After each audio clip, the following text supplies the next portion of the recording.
You know what really makes us mad? Is wasting money on CDs with only one or two good songs. Yeah. Tell them about punk.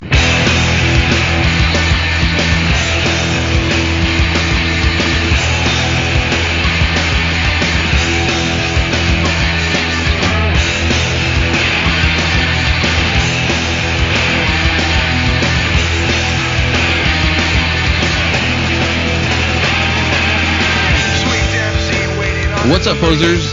Welcome to Punklottopod. I'm your co-host, Justin Hensley. And I'm your other co-host, Dylan Hensley.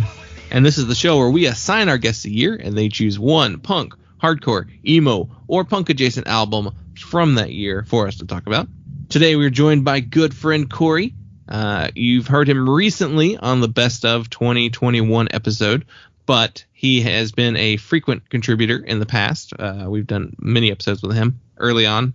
And it's been a while since we've had him on for a full episode, but we're very happy to have him on. And what are we talking about today? We're talking about the year 2008 and the EP, mini album, whatever you want to call it, Songs About People and Fruit and Shit by The Measure, which when you told me what we were talking about, I thought those were two different releases. But no, it's one. It's an EP. Yeah. It's Cory has been wanting to talk about The Measure for a long time on the show, and we finally gave him a year and changed the rules enough where he could actually choose one of their records to talk about. So it's exciting. If you head over to the Patreon, this week we are doing a Masterpunk Theater on the movie Nick and Nora's Infinite Playlist. It's a 2008 release, which is why we wound up talking about it. It really is not very punk of a movie, but it is very music centric, so that's kind of why we went with it. But it works. Yeah.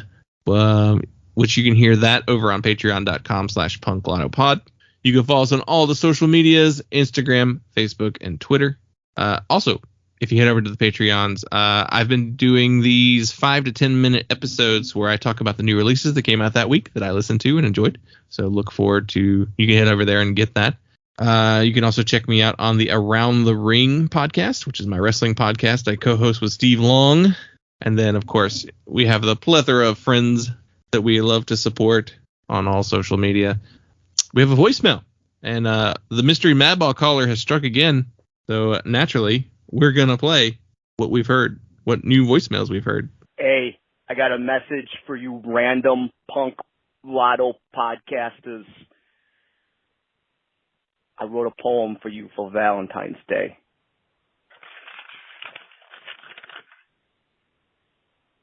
Roses are red, books are dull. Keep talking shit, I'll crack your skull. That's beautiful. Next time you guys are in a parking lot enjoying a fast food treat, keep your eyeballs peeled for me, because I'm going to interrupt you listening to your Mission of Burma B-side or whatever dumb bullshit. You're both going to catch a beating. Madball!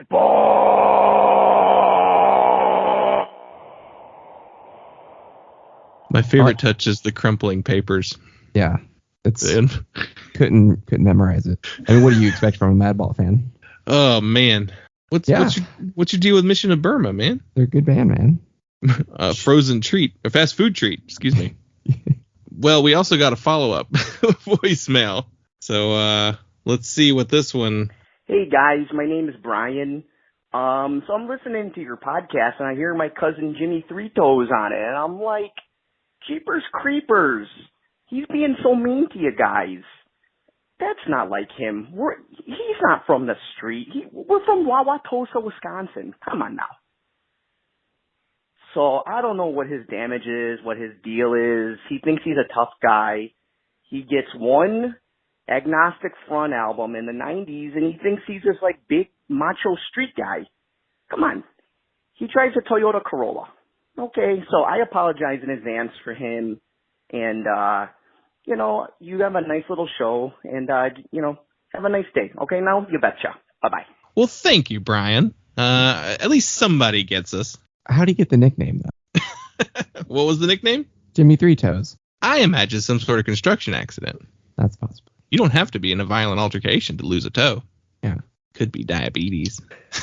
Well, Brian, I mean, you might just have to talk some sense into your cousin there. So Jimmy Three Toes it is. So we'll put out we'll look him up online, and maybe we have to put up some sort of like I don't know, cease and desist, or we don't really live in his area code, so I think we're okay. But just be on the lookout. Bola. And if you want to leave us a voicemail, that you can call us at 202-688-PUNK, where you can leave us complimentary messages or insulting messages. Your choice. Threatening messages. If you have your own poetry, you're welcome to write in, call in, and read that. If you also drive a Corolla, we could definitely get a little bit of like a car talk situation going on. I mean, you don't even have to drive a Corolla. If you any kind of car troubles, I can maybe try and answer some questions. I don't know. We got a whole other possible angle we could take this show. We'll just be a call-in show. Oh yeah, man! If we had enough voicemails and it turned into that, man, that'd be wild. Well, thank you, everyone, and enjoy this show and this discussion about the measure and with our good friend Cory. We are joined today by good friend Cory, frequent past guest and contributor to the year-end episodes. It's been a minute. Welcome back, Cory. Yeah, it's been about a month since the best of episode, but before that, I don't actually remember when the last time I was on a real episode. I think I did one after the last Fest ep, but I think it probably would have been close to 2 years ago. Yeah, was the Adam and His Package episode the last one you did? I think so. Could be. Sounds right. Yeah. Because before we were punishing you in the old format by forcing you to listen to records from bands you didn't care about. I found my notes from old episodes I'd been on a while ago when I was cleaning up my desktop, and I can't tell you what they sound like, but I remember having a lot of fun talking about, was it Victor and the Sun, or Victor Eats the Sun? Yeah, Victor Fix the Sun. Yeah, there we go. I like Victor Eats the Sun better. That was that was probably a while ago. That was probably like in the 30s or something like that. But yeah. Well, I'm glad. Thank you for having me. Yeah, we definitely we wanted to have you back on, but then it was just these weird like scheduling things, and then you moved last year, and then of course the pandemic made shit weird at the beginning, and I don't know, all sorts of excuses. Yep. Despite me talking to you every day through text. And me communicating with Dylan only via memes and license plates. Yeah, mostly. Well, the format has changed a little bit since you were on the show last. So instead of the old, like, we have these records, you must pick one of them to talk about. Mm-hmm. Now we just assign you a year, and you pick anything you want to talk about from that year, as long as it's within, like, the punk realm.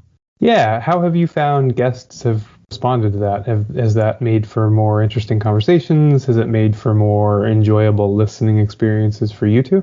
I think it's made it easier on the guests for sure. They're more willing to come onto a show and talk about a record they already love than they are to be like, well, I don't know that Stranglers record from 1982, Yeah, there's less of a chance of everyone on the episode hating the record that we're talking about. Right. But now the Stranglers don't get like 3 cents in royalties.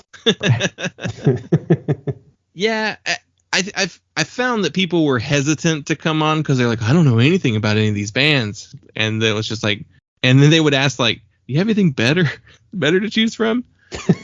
Yeah. No, this is punk. There's nothing better.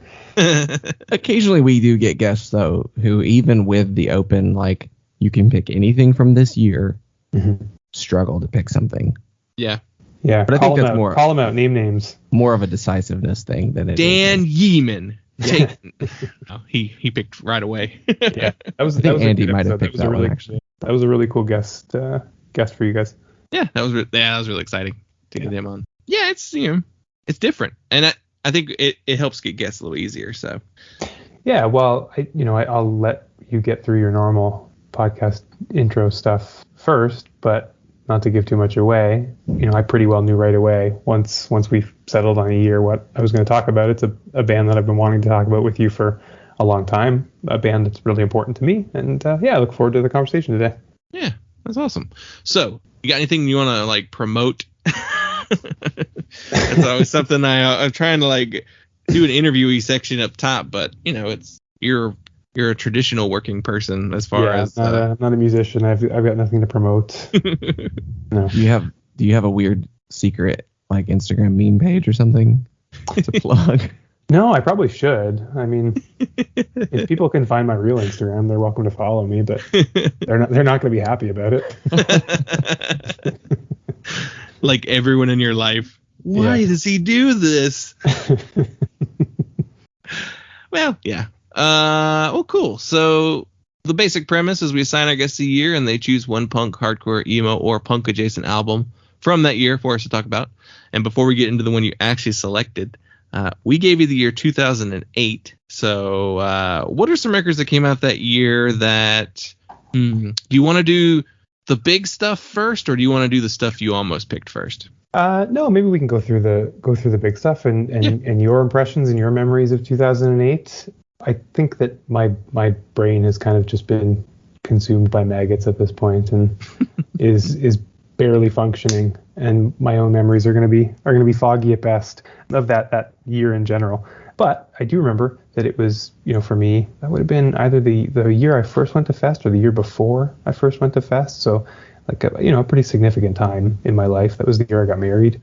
And in terms of why, you asked me, you settled on 2008, but you asked me what time period I wanted to speak about. And I don't necessarily think it's because of age, because I think people can, fall into time periods that don't necessarily correspond with the music of their time. But in this new format of the show, I think it's an exciting opportunity because, I'm kind of with those guests who, if you would assign me sorry, we're picking on the Stranglers so much, but I have nothing to say about music from the 80s, or very little to say about music from the 80s because I don't really listen to it. I was never that kind of punk, who, not that I didn't go back and listen to the early stuff, but it wasn't as formative for me as discovering new music in real time. And that's always been, I think, more or less how I approach listening to music is Justin, I think you're pretty similar in that way, is trying to find new bands to get excited about. And along the way, bands like the one we're going to talk about today become a part of that, but still trying to maintain some freshness in my listening habits is something that's important to me. And so in terms of 2008, just looking at by the way, I've probably said this on another episode, but I need to say it again. I really think that Rate Your Music is a fake website, and I'm worried for you guys if it ever goes down. Like if the people who are propping it up take it offline, what happens? Do you have a plan B? What happens to your podcast if Rate Your Music crashes? And because I think it's probably populated by bots. I don't think that there's any possible way that. I'm just looking that 24,154 people have rated something called Have a Nice Life by Death Consciousness. I don't know what that is. Don't know what that band is. Never heard of it. No way 24,000 people have reviewed it. This is a fake website. So we have considered that you built your livelihood around. I know. Well, luckily we stretched the format enough that basically it would then just turn into what can you Google that came out that year? So unfortunately you would then lose some of the like lower, like less and more obscure type releases. Unless you just are one of those people that has like a well curated, you still are maintaining your iTunes library with like all of the release years and all of that information. I almost exclusively rely on my Discogs collection now to remember what I was listening to in certain years, and that doesn't account for CDs either because I don't catalog my CDs. Like that's weird behavior. I was going to say though, I pulled up Have a Nice Life's monthly listens on Spotify, 515,000, so 500,000 monthly listeners. Come on, that's not real. That's a real band that. Someone I know in person has asked me if I am familiar with them. So The band is called Have a Nice Life. Okay, Yeah. I thought the band was called Death Consciousness. No. All right. I accept this. 515,000 listeners. Wow. Okay. Yeah. It's weird. People love it. I'm not trying to pick on them either. So 2008. Dylan, what were some things you remember from that year? I remember, if we're going by what's like big, I don't want to spend much time on it, but I do remember that Crystal Castles record. I don't want to talk about it just because the dude in that band is a piece of crap. But Alice Glass, though, has a new record coming out this month. she does. Yeah. Mhm. So Alice was the reason to listen to that band. So Yeah, really. that's kind of where I felt like it was worth mentioning. And that was just a significant record that has been continuously popular for some strange reason because it seems so specific to that year. I do remember that Foles record. I may have listened to it maybe in late 2008, maybe more like early 2009, but I do remember it shortly after it came out. Foles got weirdly big too. Like they got like alt rock, modern rock radio play after this one when they stopped being like mathy. Yeah, I guess being a UK band, I think helps. Like I feel like UK rock radio has always been more willing to adapt to new sounds and allow new bands to get popular instead of being like, no, only Breaking Benjamins. Let's talk about some good records. What do you got? Well, I just want to draw your attention to one album on this list. It's one that I still have never heard. Maybe I should go and listen to it. It was one that I remember at this time I would have been living in Ottawa. It's Santa Gold's self-titled album, and I remember seeing it in the window or the shelves of this record store that simultaneously like scared and excited me when we lived in Ottawa. It was this little shop called Turning Point. Like that's where I probably would have first saw and heard Animal Collective, which is not a band that's super important to me, but at the time when I was mostly listening to punk and pop punk and fairly accessible indie rock, I remember albums like the Animal Collective ones that were out at the time and seeing Santa Gold and thinking like, oh, this feels somehow mysterious and inaccessible and I don't know what this world is. And I don't think I ever bought anything from that record store because it was definitely one of those record stores that had like a divider for, I don't know, krautrock, and I didn't know what that was at the time. They only sold esoteric electroacoustic albums from Norway and stuff that I might enjoy now. But yeah, I don't know, this is just reminding me, maybe I should go back and check that out because the album art is really cool. I was gonna say, so this album, Santa Gold, reminds me of Barnes and Noble Core because this CD was at my Barnes and Noble music department pretty much the entire time I worked there. maybe it's not as a transgressive record as I think then. No, I remember it. I think it was pretty popular. Yeah, okay. Well, I only associated with that one record store. Yeah, I mean, I can see the association though, like where you would make that connection. I think that what my impression of that band is that they're pop music for people who like esoteric music. Yeah, like this is their popular music that they're gonna listen to. Proto Robin at their like house parties, loft parties, or whatever. Cool. In terms of what other albums that I really liked from this year that I might have otherwise talked about if we weren't talking about what we're going to talk about later, I really loved that Algernon Cadwallader album, the first one there, Some Kind of Cadwallader. Total Cap'n Jazz ripoff, but I still loved it. Yeah, that Off With Their Heads album was a big one for me from the bottom. I didn't like Hospitals. I still don't really like Hospitals. Don't really ever listen to it. Don't really listen to their singles collection either, or many of their 7 inches. But I like that full length. Good Luck, Sandy Lake Griffey. I love that album. Still holds up. Yeah, that's a great one. Yeah. I mean, barely punk. Probably only punk by association. Punk by approach. Punk by approach, yeah. And then, the other two that stood out for me are Shorebirds, It's Gonna Get Ugly, the post Latterman project, Matty Joe Canino's band, between Latterman and Reviver, featuring Chris Bauermeister of Jawbreaker on bass. They had a 7-inch on No Idea that was really good.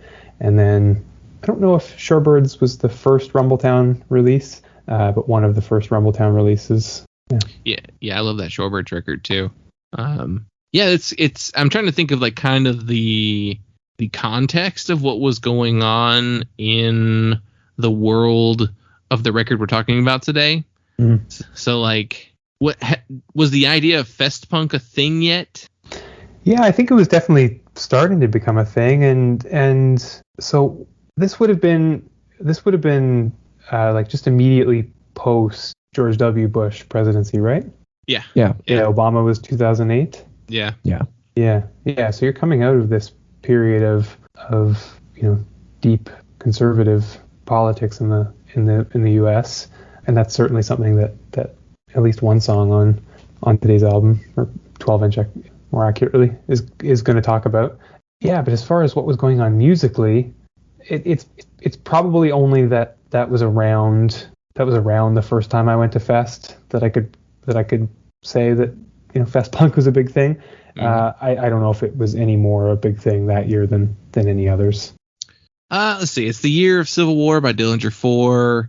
It's also the year of the 59 Sound by the Gaslight Anthem, and Tiger's Jaw's self-titled album. So that, to me, that kind of really puts it in like a very specific time period. I feel like 2008 was like the beginning of a pretty big wave of, not that all those bands sound the same, but the same type of people liked a lot of those records, Yeah, I mean, the bands that you're going to see, if we're just being as reductive as calling it fest punk, the bands that you're going to see play Fest for the next 7 or 8 years. You know, I probably saw Banner Pilot, who put out Resignation Day in 2008, for the next 7 years of Fest.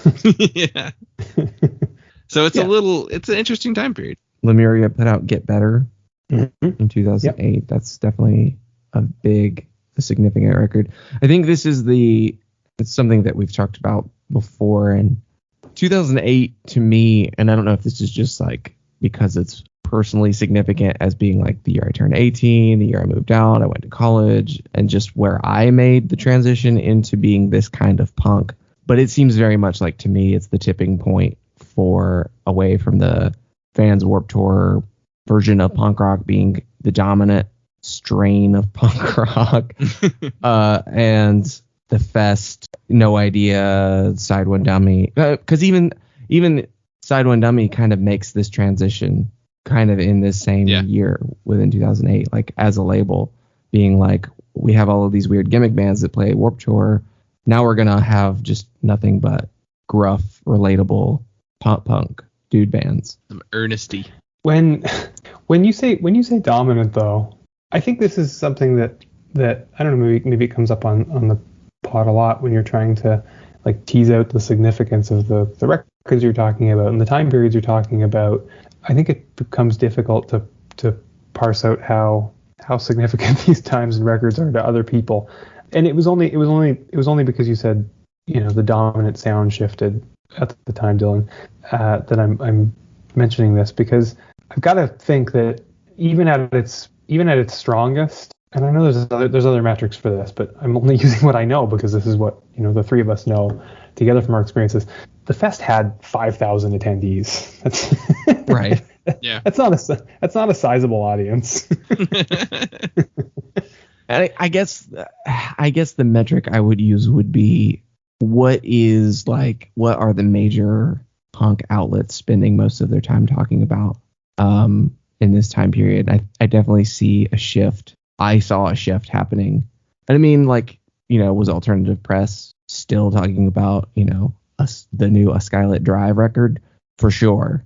And that style was obviously more significant commercially for quite a few more years after this. But as far as and I feel like other people have had kind of this same, people that are close to the same age as us have had the same thing where they were more into this, like in hardcore. Like we've talked to people who are like super into metalcore get into like the Death Wish stuff that starts happening at this time period. So it feels like there was just sort of a kind of cultural underground shift. Like there was just a large generation of people that were into that stuff who started getting into this stuff.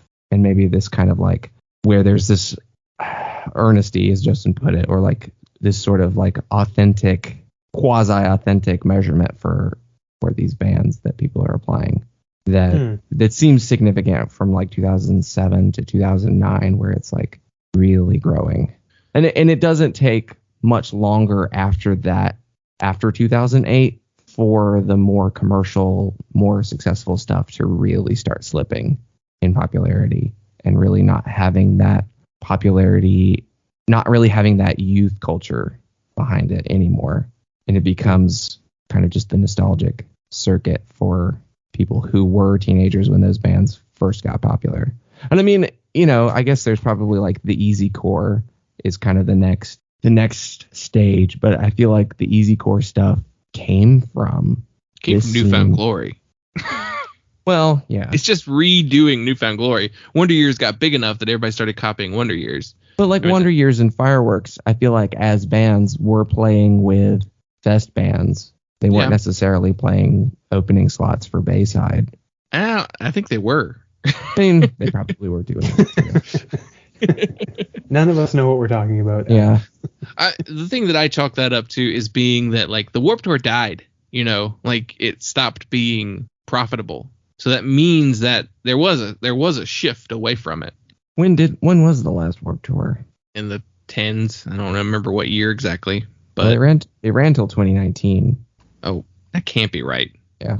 It has to be like a revival thing or something.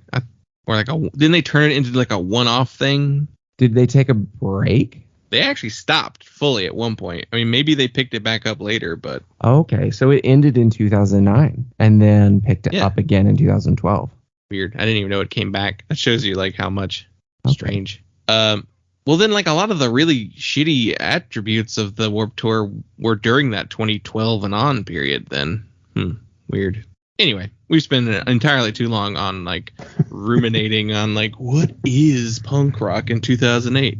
And I just remember what matters when really what we're circling is like what was important to us, and that's okay. That can be okay. Like that's what this show is about. I think is to try and get people to talk about music that mattered to them. And sorry to cut you off there, Dylan.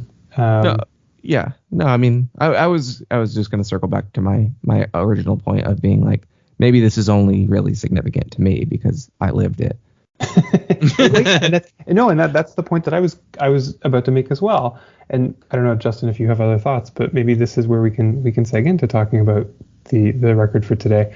Because I feel like I've spent the last, looking at the dates and when this band started now, 17 years of my life trying to, not super actively, but like trying to convince people around me how important this band is. when really maybe they were only important to me, and not only important to me, but my experiences with them and their importance in my life is just different from what other people took away from that time period and their trajectory. Yeah. So yeah, we'll get into the rest of the format, I guess, or whatever you want to call it. So we gave you 2008, and you selected The Measure. Do we say the SA? Shorthand is The Measure, but you could say The Measure SA. Okay. No one says The Measure strictly analog. Yeah. It's a step too far. So The Measure, songs about people and fruit and shit. When you passed out, turned off the TV, crawled into bed, tried to pretend that you were with me. But there are places I've never been, hallucinations, spinning circles, that's just not me. But when you go there, send a postcard straight to me. I wake up early every morning, read the paper, have a coffee, yeah, we go out every night, drinking whiskey without ice. And no, I don't lean on just anyone. I expect the best from all my friends, you gotta work to be one. So if you see me on the street, well, put a gun. If you wanna be honest, fess up about your habits, never one to judge, I'll stand there unconditional. If you wanna be honest,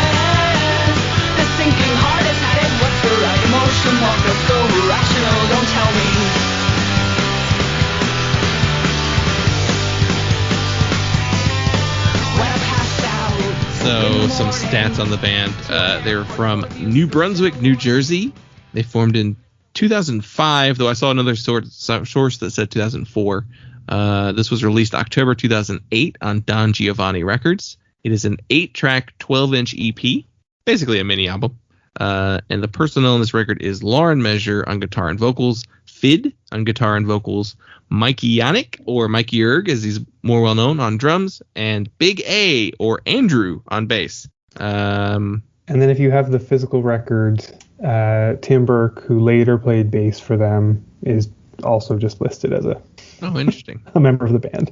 But he's like technically not on the record. No, maybe? I don't think he recorded this record with them. Oh, okay. I think he joined after. He's getting that the measure is credit where it lists the people actively in the band. Yeah. Well, okay. So the first thing I usually ask our guests is, what made you choose this album? So to be honest, mostly because of the year that it came out. If we were to talk about the measure more broadly, if I wasn't constrained to a year, it probably wouldn't have been this release.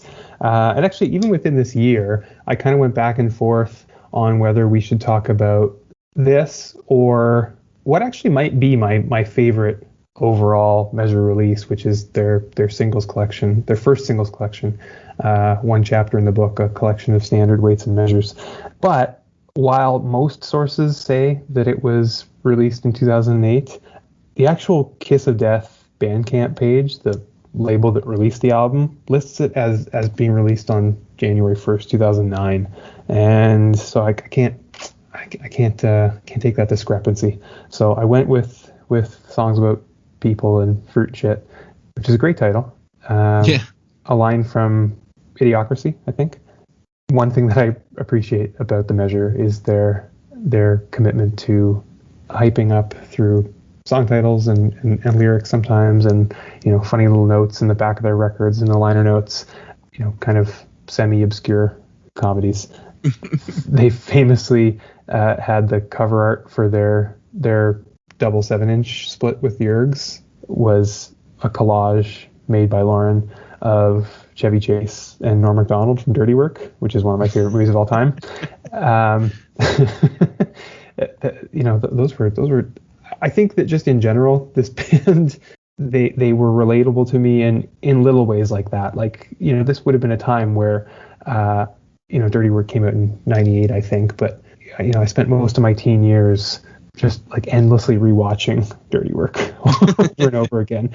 I've said this, I don't know if I've said it on the pod before, but, my one of my dearest friends, Todd, and I really bonded over the movie Dirty Work, and while that's not the only reason we're friends, it certainly helped when we were 16, 17 and trying to figure out what was funny in the world and what appealed to us in that way. And so the Measure were an important band for me for a lot of reasons. Their music kind of intersected with a lot of important periods in my life. I first got into them in the early 2000s or the mid 2000s, I guess, on their first releases, when the Union Pool 7-inch popped up in the No Idea discography. I used to just endlessly scroll the No Idea, discography, distro. I used to just endlessly scroll the distro looking for new releases, because at the time, No Idea distro releases were super cheap. You can get a 7-inch for $3, and you could get an LP for 10. And at the time, shipping rates between the US and Canada were super cheap. And the other cool thing about No Idea is that, to help international buyers cut down on what would probably be duty fees and import fees, they would mark the value as basically nothing on customs forms. They would say, this has 10 records in it and each record is worth $1. And so just wouldn't end up paying any customs, any duty on it. And so I built up my record collection through largely the No Idea distro and making trades with people on message boards. But so finding the Measure at that time, and just their prolificacy was something that kept me really invested. One of the biggest reasons that I would spend so much time looking through the No Idea distro is because I was always wanting to see if there was going to be a new a new Measure 7-inch, and very often there was. I don't have the total in front of me, but I think there are almost 30 releases in 5 pretty short years. So a lot of times every month or two there would be a new Measure release, and that was spread out over 7 inches, compilation appearances, 2 full lengths, this 12-inch, and then the 2 singles comps. And that's I guess a little bit of the context for what was happening and why this band was so accessible for me. But as far as why they were so important and why I picked this album, I don't really have a whole lot. I don't have a great answer for that. It's hard to describe. I think one of the things that I appreciated about them so much is that they were more than just a pop punk band. There is something I don't know what the word is, but there's something happening in the music that is almost like disjointed. Like there's layers beneath the simplicity of it all. Their songs are supremely poppy and catchy,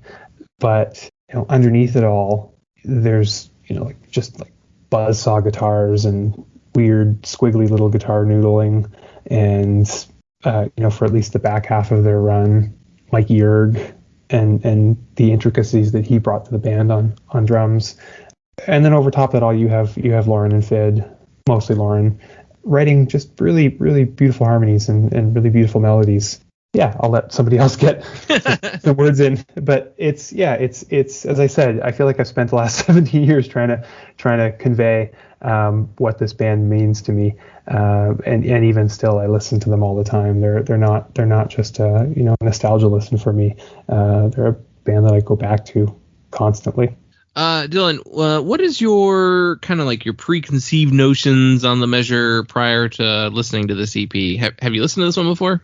I don't know that I've actually listened to any full Measure releases. I've just heard scattered songs from their discography, and they've been one of those bands that's just like for a really long time just been like, that's an important band. I need to know more about that band. I really like the Warriors records. I've listened to all of those, and I'm a really big fan of those, and have grown in admiration of Lauren as a songwriter and as a singer over the last few years. So it's definitely been like one of those, like they're one of those bands that's been, that urgency with which I need to get into their discography has only been growing, and I guess this is the tipping point.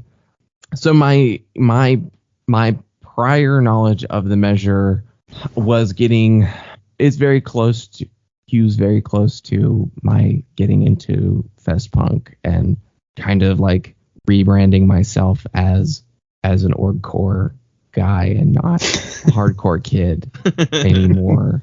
They were a band that I was aware of from being on like a fest comp that you gave me. Mm-hmm. And just like seeing them being listed on like the fest lineups and being talked about on Punk News and like probably mentioned, name dropped in like Mitch Clem comics and totally, and being talked about on message boards, and just seeing their name pop up. I think Mitch Clem drew the Measure for a Razor Cake cover. Probably. Yeah. Razor Cake or maybe Punk Play. I don't remember. I had it somewhere. So they were a band that I was just aware of from being in that scene, but no one in our friend group really listened to them. So no one really pushed them. And like, I mean, I guess just being like with so many things vying for your attention, it's like, it's really easy for those bands that are like maybe, sort of interesting to you to just kind of fall through the cracks. So I really never dug into them. I mean, I knew that they were one of the other things, big like things that made them significant to me was that I knew that they had things to say, like that they were a really political band, but also had like a lot of things to say about like punk as a community, that they were a band that would be critical of the scene and say like, hey, these are things that are wrong in this little subculture. Like, we need to be better people. But yeah, just a long time coming, really, to get more familiar with their actual recordings.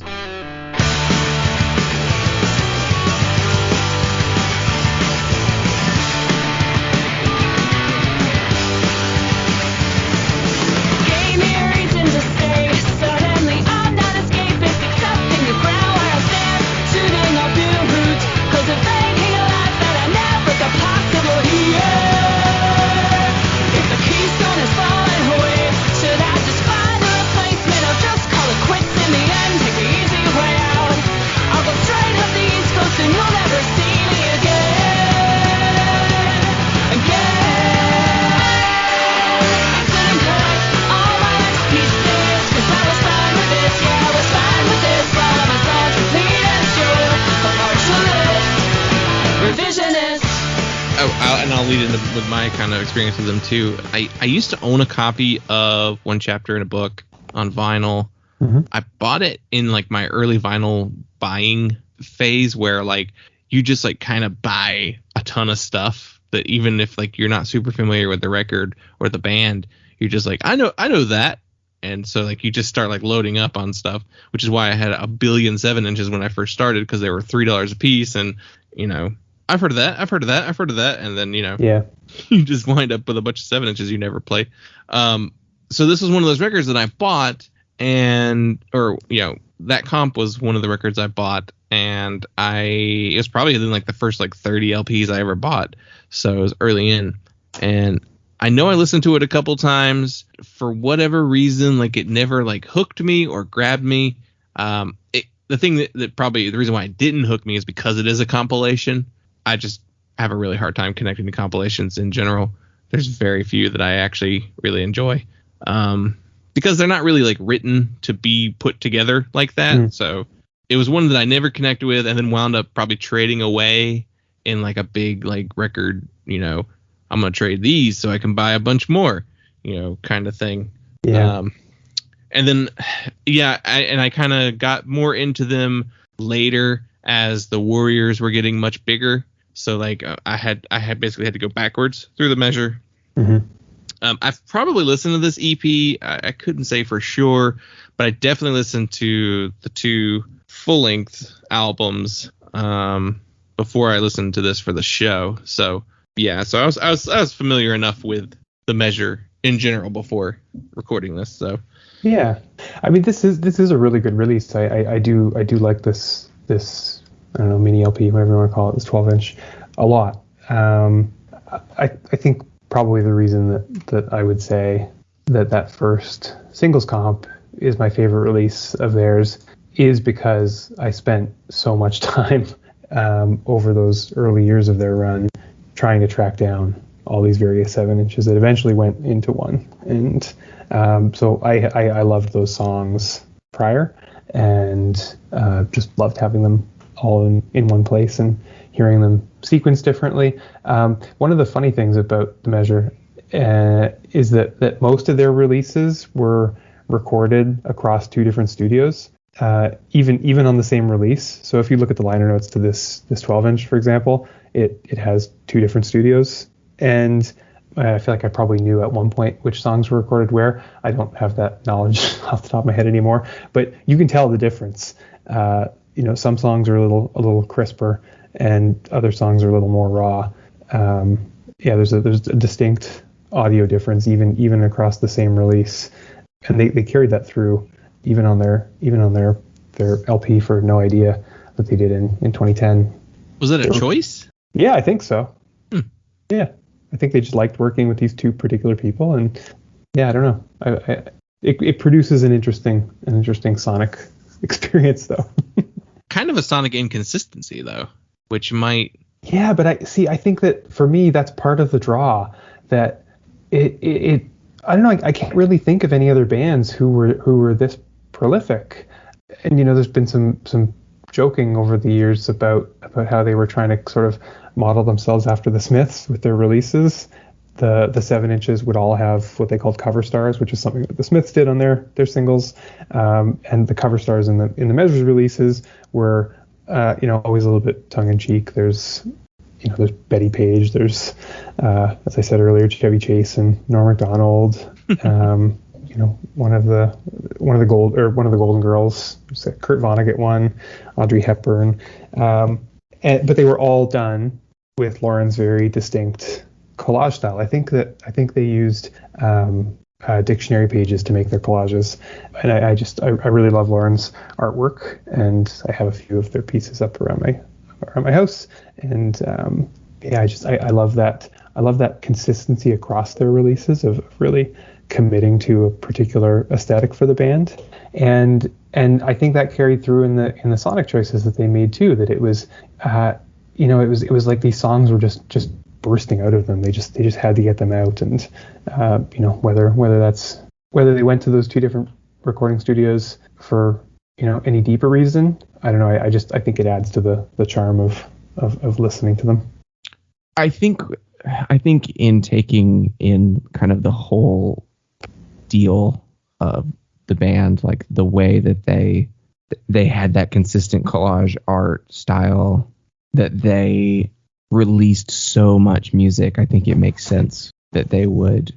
I mean, I don't know if they were like, we want to have this sound for this recording because of this reason. It was more than likely they're like, we need to book whatever studio time is available and record. Yeah, we need to get this out into the world and just release it and not sit on it and polish it forever. And because we just have too much stuff, we want to keep releasing stuff. Yeah, it is interesting that they made, like, I guess there's a stylistic choice where they're making to say we're going to put these very different sounding recordings on the same release, that I think is a stylistic choice. It's not.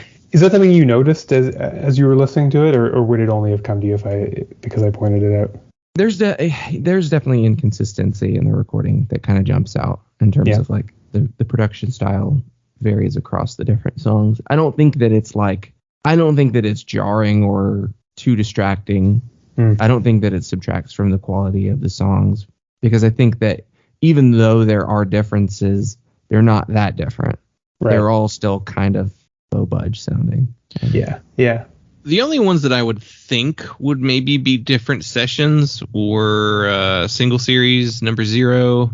That one felt like it just had a way bigger production than anything else on the EP. And then Practice Jam, which that made me also think, though, it's called Practice Jam, so that may have been like a specifically rough sounding recording. Yeah. But those were the only ones that I really felt like it was like a different session. Yeah. I love that. That's such a good closing track too, Practice Jam. Dylan, did you like listening to this EP? Oh yeah. Oh yeah. I really enjoyed it. Yeah.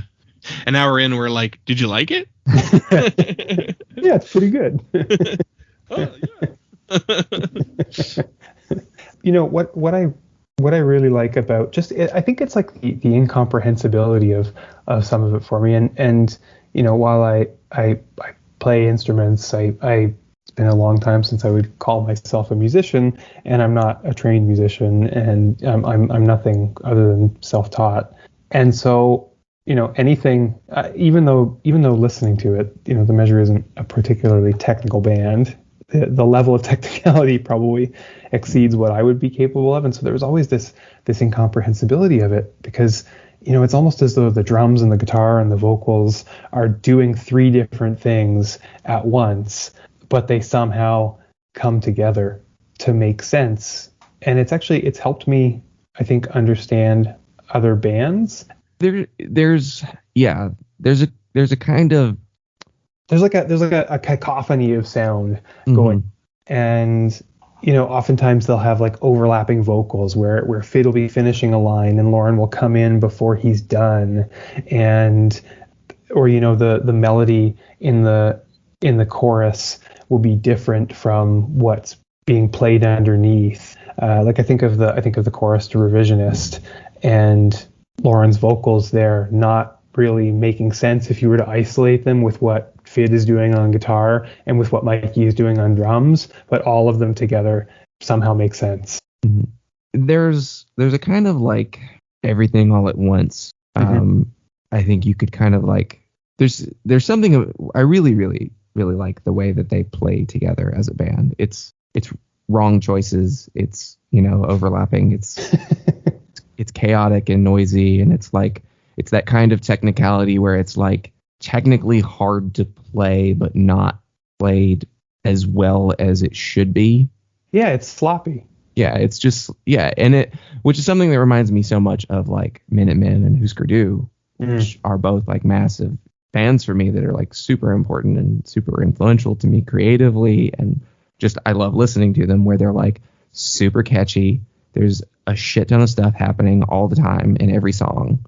Yeah. They're like good musicians who play a lot of notes, and but what's more important than like, do they play the right notes, is do they play something that's interesting? Do they outline an interesting melody? Is the guitar, like, I feel like their guitars play a lot of like kind of counterpoint. I mean, to use like a more musically technical term than they maybe would have even intended, but I think that it does act that way.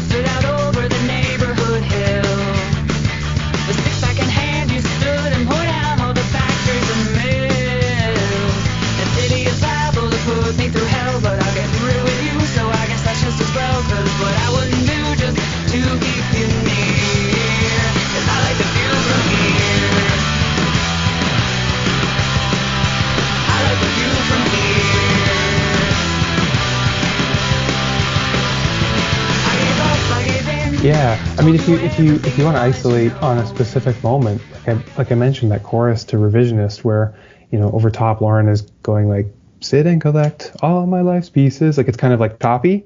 The guitar underneath is doing something like totally wonky and noodly, but Mikey on the drums is playing it like pretty straight, and so just all of these like disparate things are coming together, and like it's mostly Lauren's melody that you notice over top, but if you drill down and try and pay attention to what everybody else is doing, it's like, oh, that that doesn't really seem like it should go together, but somehow it's working.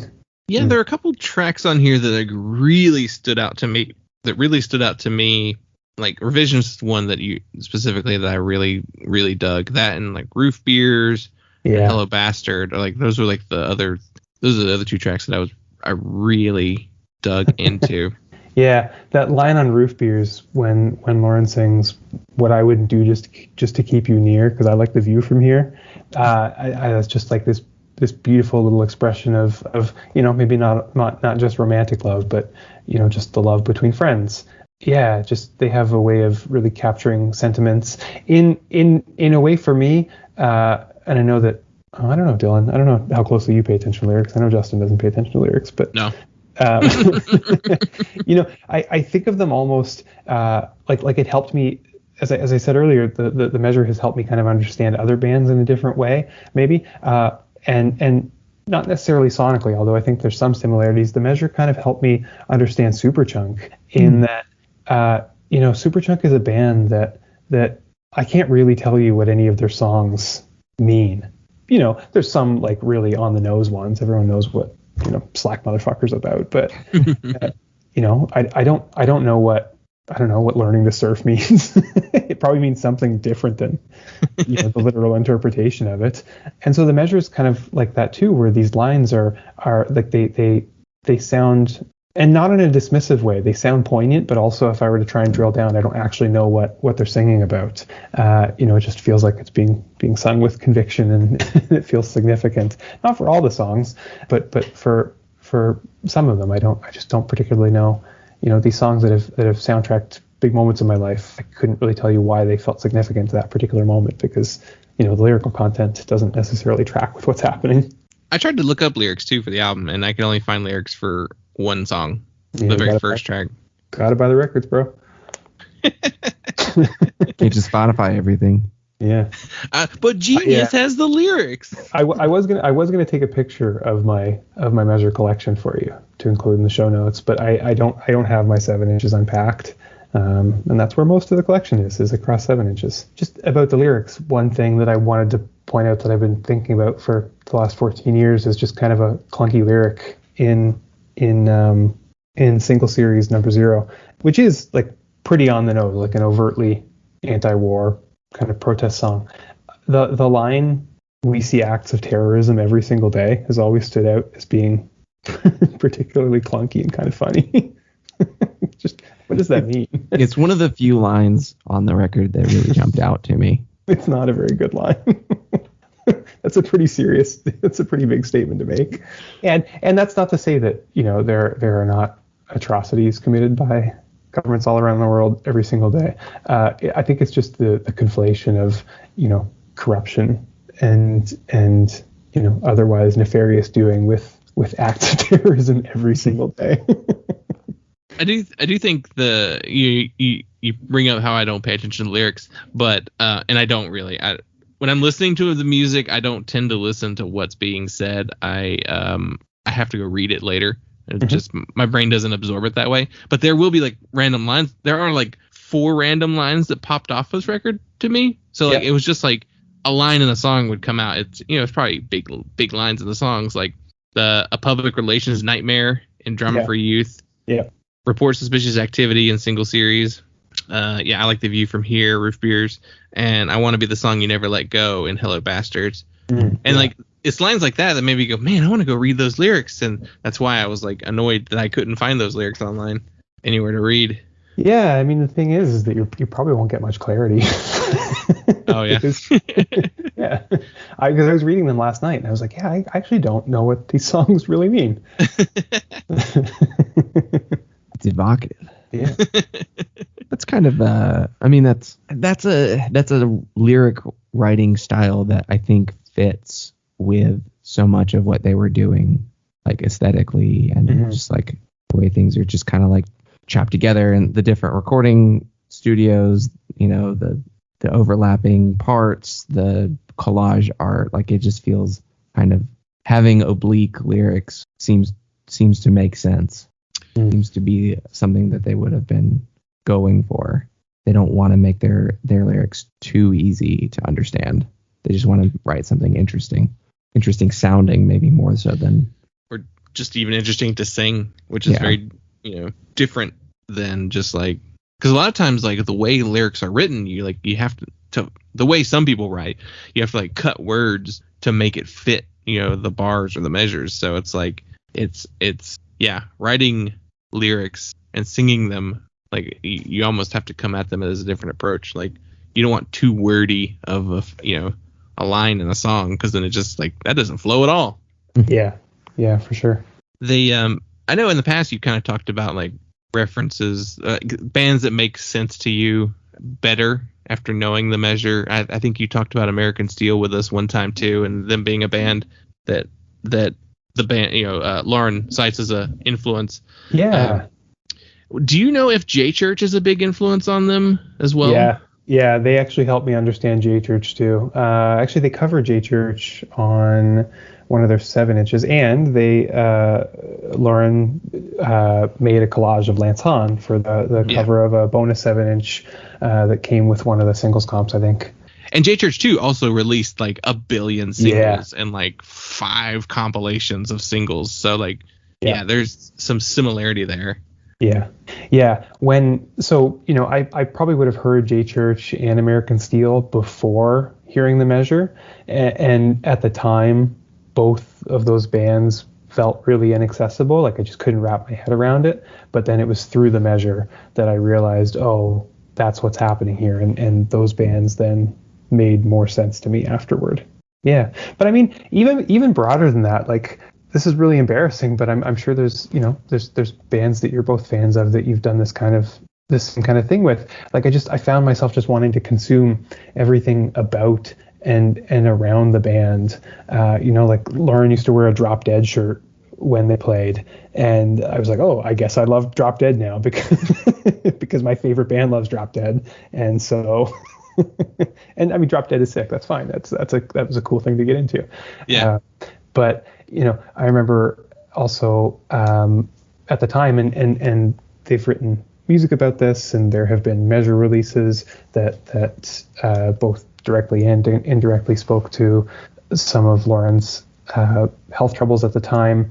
But they also wrote an essay for this zine on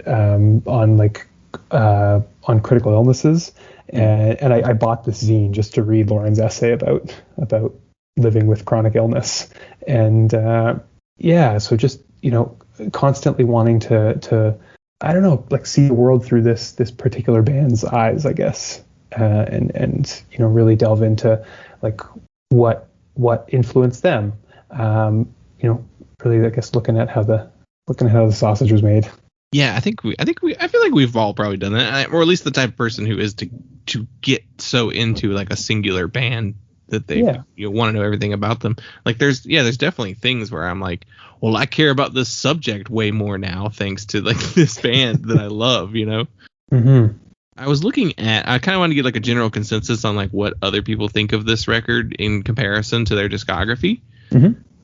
So I usually look at a couple spots to kind of see what's popular. So if you start with Rate Your Music, the first album is their least well-regarded release.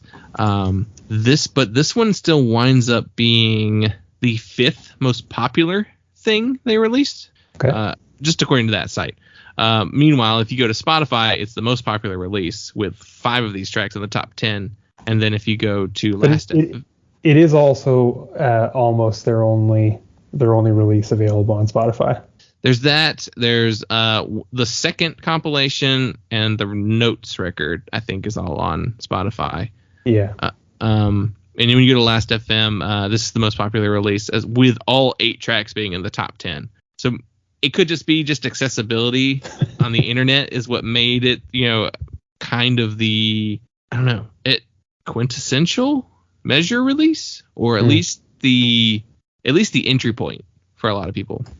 Yeah, I think so for sure. And I don't know about the size of Don Giovanni at the time, but it's, at least now, it's certainly a bigger label than the other labels they were working with at the time, Kiss of Death and Team Science and Idiot Box and Los Diaper Records, just all Mandible Records, all these record labels that I don't think exist anymore. But Don Giovanni's still going strong. Yeah, there's listening to it though, and like kind of reading about some of it. I think this was like one of the first big things that Mikey Yerg did with them, which I think also brought them a newer audience that they didn't have at that point. Because I read like a Punk News article that was talking about like, no, the only reason I care about this release isn't because Mikey Yerg just joined the band permanently, Right. Yeah, I mean, but I think that the first time I saw them live at Fest would have been at High Dive, which at the time was, what was it called? Common Ground? Yeah. Yeah. And then the years after that, they would have been playing bigger places, 8 Seconds. Yeah. Yeah. I've only seen the Warriors live. I didn't see the Measure. Yeah, I think I've only seen Warriors.